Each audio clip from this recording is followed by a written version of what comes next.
Hello and welcome to a special edition of Buncombe Monthly called Buncombe Yearly. Every year here at BCTV we like to do a show recapping all of the great events that happened, and 2016 was a really big year.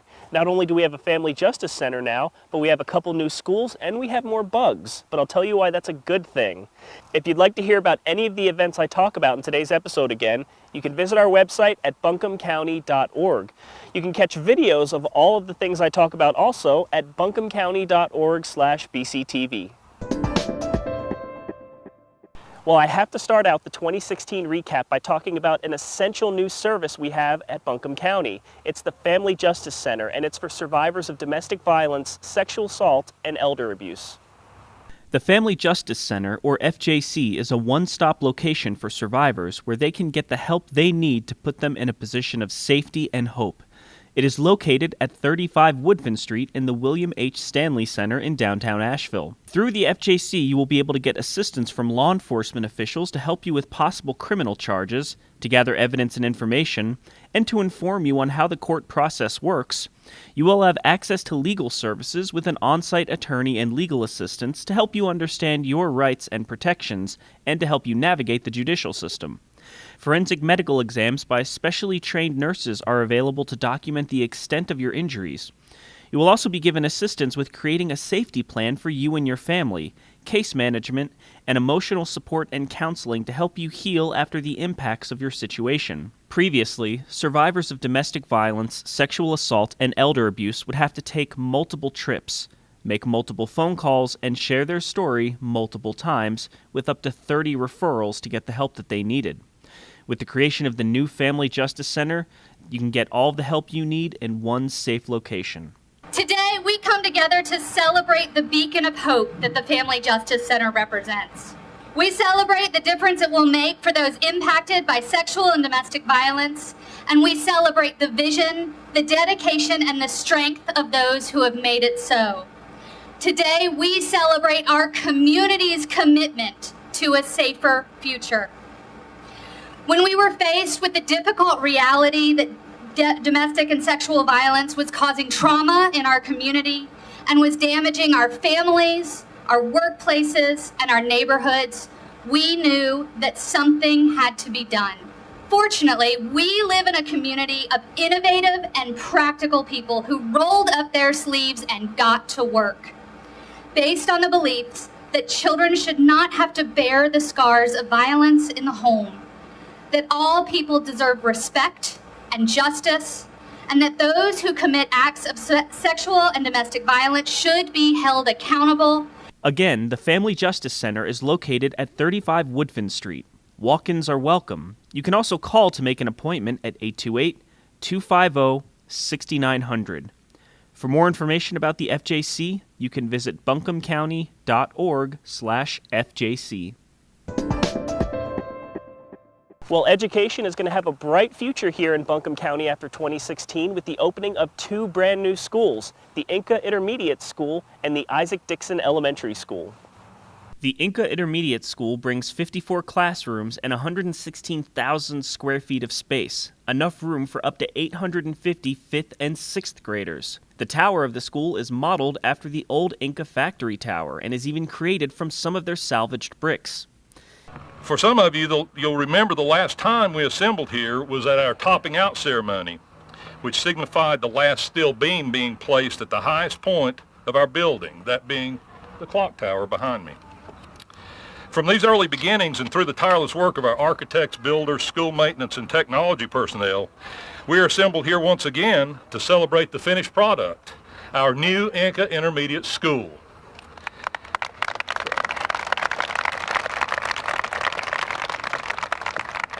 Speaking on behalf of the Inca Candler community, we are grateful to the forward-thinking residents, school board members, our county commissioners who without their support, none of this would have been possible. They shared our vision and recognized the invaluable resource this intermediate school will provide to our children. In the same week, in fact, Isaac Dixon Elementary School held its ribbon cutting and open house ceremony as well. The new school is replacing the original built in 1953 and exists on the same lot and has many new features, including a greenhouse, outdoor classrooms, a garden, pond, and you're greeted at the entrance by a 66-million-year-old hadrosaur. I don't think I've ever seen a more beautiful elementary school, so thank you for all that did the work. So you all know that Asheville City Schools has a new mission and vision. Our vision of empowering our students to reach their potential is, of course, what we want for all of our students. I don't know that is something that we can't do in this building because the building's so beautiful, it's just going to soak into their brains, right? And so this learn, discover, and thrive concept of making sure that all of our students are able to access the curriculum and to learn and thrive in Asheville and in the world is so important, but we can't believe that they'll be able to do it in a building that looks like this with a wonderful staff and lots of support in Asheville. So we're just very excited to be here. Another great addition to Buncombe County in 2016 is the grand opening of C3 at 356, the Comprehensive Care Center, which is going to provide essential services to those residents in Buncombe County who are facing a crisis. C3 at 356 is a place where people can learn about and receive services and support for needs related to behavioral health, substance abuse, and intellectual and developmental disabilities. A wide range of resources will be available under one roof. It is a safe, welcoming environment where people can receive recovery support, make positive connections, and find hope and compassion. Support is available 24 hours a day for individuals who are experiencing behavioral health crises. The Comprehensive Care Center, C3 as we call it, C3 at 356, is a one-stop shop for individuals who need to receive mental health or substance use disorder or intellectual disability services in Buncombe County and surrounding counties.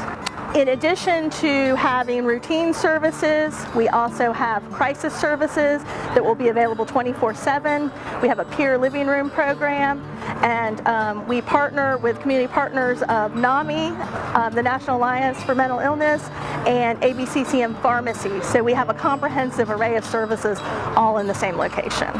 C3 356 is located at 356 Biltmore Avenue, beside Mission Hospital St. Joseph's campus. On the bus line, it is the stop at the intersection of Florence and Biltmore. You can come to C3 356 and walk in during the business hours of 8 a.m. to 5 p.m. Monday through Friday to learn about services and to ask for help. Walk-in service for behavioral health crisis is available 24/7. The crisis services entrance is on the lower level. To access RHA's mobile crisis services to support those who are unable to come to our offices, again, call 1-888-573-1006 or call the main C3 356 number at 828-254-2700. In 2016, Buncombe County made a huge step towards our agriculture and agro-tourism by kicking off the Farm Heritage Trail. The trail is a scenic driving and cycling route through the rural agricultural communities of our county. The public is welcome to travel the public roads of this trail and enjoy viewing the conserved family farms that are along the route. Trail riders may choose to follow the specific route or enter and exit at any point, selecting farms they want to drive by or visit along the way. These farms are designated with a farm stop signage listed on the website farmheritagetrail.org. While you're there, you can print off a map of the trail, check out the calendar of events such as hikes, farm-to-table dinners, educational opportunities, and fun activities for the entire family. The Farm Heritage Trail is a year-round trail on public roads that goes by all of the conserved farms in the northwest section of Buncombe County. There are seasonal events and farm stops along the trail for people to get out of their cars and interact with farmers and farmland. And so one thing that we were hoping with when we created this trail is we wanted something that was going on all the time. There's a lot of wonderful events that are kind of weekend events or one-time events, which is great, and we're really supportive of those. But we wanted something to bring people out to the farms throughout the year. So this is an ongoing trail. So we have an ongoing calendar of events. So there's monthly events, sometimes multiple things in the month. Farm-to-table dinners, hikes, different on-farm demonstrations. There'll be a variety of things that we're doing throughout the season on those farms. And that way people can come back and revisit it. So you go to the www.farmheritagetrail.org and you're able to get information on all the farm stops, all of the events that are going on, and learn more about what's going on throughout the year. Well, once again, we want to honor the 2016 Buncombe County Teacher of the Year, Clyde E. Irwin's very own Brian Gonzalez. Gonzalez, who teaches at Clyde A. Irwin High School, is a Buncombe native who overcame many obstacles, including homelessness and deafness in his youth, with the help of Buncombe County Public Schools. After 11 years of teaching, he is still eager to give teens the high-quality education they deserve.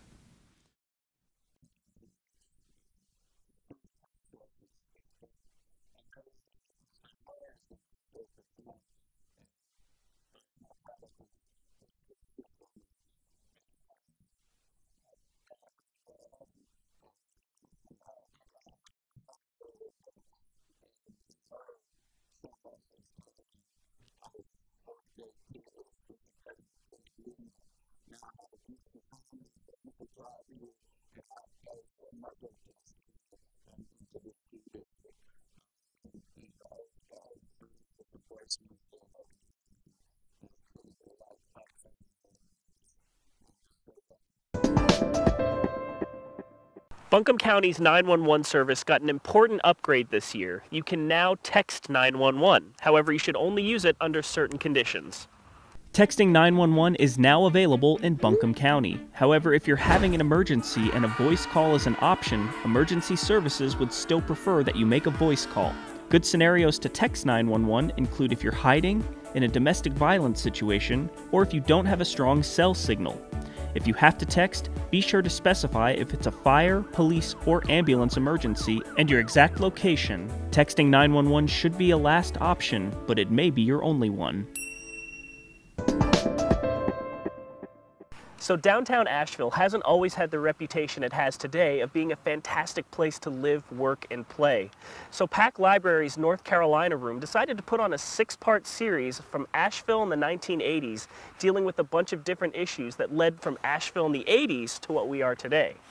The 6 presentations focused on the following topics: the Wrap, which is saving downtown Asheville from becoming a giant indoor mall; businesses, restaurants, and food stores; social activism and social agencies; the arts, performing, visual, and literary; new housing and old buildings; and politics and civic engagement.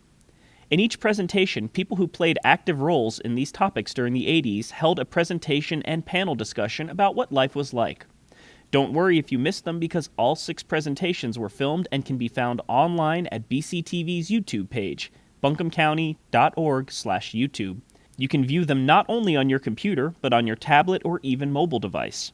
Stay tuned to future great programs like the Asheville in the 80s series by visiting the Buncombe County Library's calendar of events at buncombecounty.org/library. So Buncombe County Health and Human Services had an important mission in 2016 to help promote healthy sleeping for newborns in our community. So do you know how to put your baby to sleep?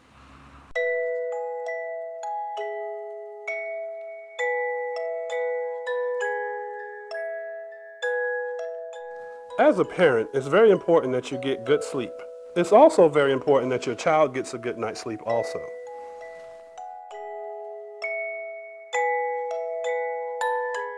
Remember, babies should always sleep alone, within arm reach, on their backs, in a crib.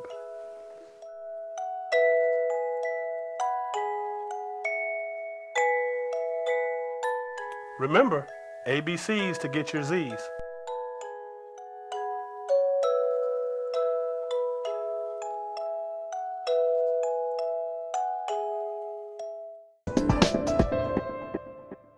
The Buncombe County Council on Aging held their first annual Senior Breakfast of Champions this year, honoring 8 seniors in our community who show that even in retirement, you can still make a positive impact in our community.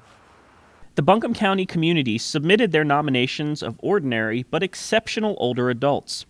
The breakfast was an amazing opportunity to collectively celebrate and recognize both the notable adults in our community and how retirement can be a new beginning. Honorees in 2016 included Gene Bowman, Captain Walt Boyer, Eugene Bob Carr, Judith Cheney, Queen Mother Maggie Bell Gladden, Chris Mutos, Bob Tomasulo, and Oscar Wong. I have seen my share of old people of 20. You know, they seem to have lost their spark and their initiative and stopped demanding great things of themselves. So what I love about the senior champions and this high five that we're giving you this morning with this wonderful celebration is that you guys are the front line in the work of culturally reframing what it means to be old. Right? I think you are shining examples of what it means to not just get older, but grow older. Earlier this year, the Asheville Humane Society jumped on the national trend of what it means to put a yellow ribbon on your dog's collar with their Project Yellow. Do you know what it means when you see a yellow ribbon attached to a dog's leash? A yellow ribbon is a way for you and your children to identify that you need to proceed with caution. The dog may not be child-friendly, may have fear or anxiety issues, or may be overly excited. Buncombe County and the Asheville Humane Society are partnering together for Project Yellow to raise awareness and education about dogs that need a little extra distance upon approaching. A yellow ribbon doesn't necessarily mean the dog is aggressive or unfriendly. It could mean the dog is new with their handler, under medical care, or in foster care for assistance. Children can be adventurous with running up to animals, but not all dogs understand this and can become fearful. With proper education, all parties involved can be safe and respectful of pets and their owners. Learn more to educate your friends, family, and yourself on what the yellow ribbon means by visiting ashevillehumane.org. Well, if you've never heard of the hemlock woolly adelgid, it's an invasive insect species that is slowly killing all of our beautiful hemlock trees here in western North Carolina. Well, last year a plan was put into place to help combat these pests, and we'll find out if it's working. You can treat the insect with chemicals, but it's hard to apply chemicals on that grand of a scale without doing damage to our soil. A solution to this problem lies in the Lycobius nigranus beetle, which is not native to our region, but is a natural predator of the woolly adelgid. So last year, with a grant from Buncombe County, local organizations were able to release 5,000 of these beetles in our area to naturally eradicate this pest from our region. I recently met up with members of the Hemlock Restoration Initiative to find out if the beetles released last year are still out there and thriving. So we're here with the Montreat Land Care Committee to monitor for some hemlock woolly adelgid predator beetles that we assisted them to release in the town of Montreat in the fall and winter of 2015. We hope to find Lycobius beetles in the majority of the sites where we released them last October, and we don't suspect that we will be able to find them in all locations, but our methods for monitoring are fairly crude, so as long as we get a few, we know that there's plenty more out there that we just can't access. We, at this point, can only really rely on chemical treatment to keep our hemlock trees alive, and so we're hoping that over time these beetles will allow us to wean our trees off of the chemicals and be a more natural and balanced solution to this hemlock woolly adelgid problem. We have an adelgid here that's been destroying all of our hemlock trees, but we don't have those predators that are keeping those adelgid numbers in check. So by introducing some of those predators from out west, they can establish here on our hemlock trees, multiply and spread, and we are hoping that they will help us to reduce the overall hemlock woolly adelgid population that is putting such a stress on our hemlock trees. But the beetles are thriving. We found them in the Asheville watershed, which are really remote Carolina hemlock bluffs, and we found them on properties adjacent to the places where we've released them, which is fabulous. That means that they are finding new hemlocks and moving on their own and getting established there. Well, 2016 was a big election year. Not only do we have a new president in North Carolina, we have a new governor, and on our Buncombe County Board of Commissioners, we have 3 new commissioners and a new chairman.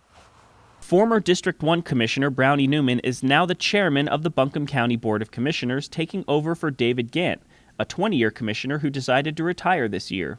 Because Newman still had 2 years on his District 1 seat, His position was filled with longtime businessman and activist Al Whitesides. Newly elected Jasmine Beach Ferrara, founding executive director of the Campaign for Southern Equality and an ordained minister with the United Church of Christ, won the other seat for District 1 in the general elections. Commissioner Mike Fryer won his re-election in District 2, serving with Ellen Frost, who has 2 more years on her term in District 2. Joe Belcher of District 3 is joined by new Commissioner Robert Presley, who is a former NASCAR driver, Buncombe County native, and a local business owner. To see the board in action, you can check out the Board of Commissioners meetings on the first and third Tuesdays of every month beginning at 5 p.m. at 200 College Street in downtown Asheville. If you can't make it to the meeting, you can stream it live online at bctv.vibit.com, or you can watch it live on Charter Channel 192 or AT&T's UVerse service on Channel 99. You can also view all of the meetings the following day on our YouTube page at buncombecounty.org/YouTube.